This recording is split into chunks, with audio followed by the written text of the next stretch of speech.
Hi, I'm Matt. I teach at the University of Oxford, and it's that time of year where the universities of Oxford and Cambridge send out decisions to prospective undergraduates on who will be offered places and who sadly will not be.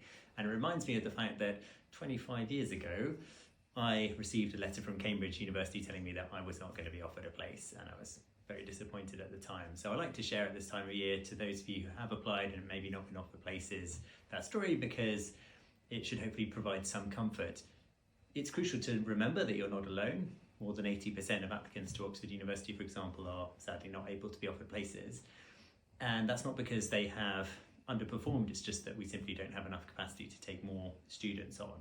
And so, having been on both sides of the application process as a student and now as a tutor, I can tell you hand on heart that you've not done anything wrong in not being offered a place at these universities.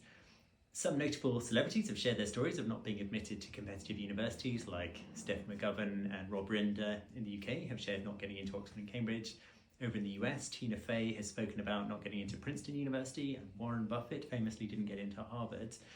And of course, it didn't affect their lives in any negative way whatsoever. I think it's crucial to remember two R words and one ferociously rude F word in this context. The first R word is rejection. That rejection is just a sign of a life fully lived.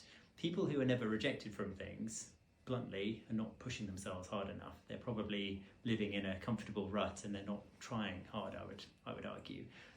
Rejection I can deal with because I think it's an unavoidable part of a fully lived life. Regret is the other R word. That I couldn't live with. If I felt like I had never tried something that was pushing myself out of the comfort zone, then I would regret that, and that I would struggle to live with. So don't worry about rejection, I would say that's unavoidable. Perhaps be more concerned about regrets of not trying things. The ferociously rude F word is failure. There is no universe in which someone who's put themselves into a position of being competitive to a university like Oxford or Cambridge has failed.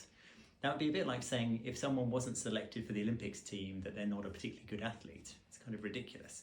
So I hope you're not feeling like a failure if you've not been offered a place. I hope you're being kind to yourself if you've not been offered a place.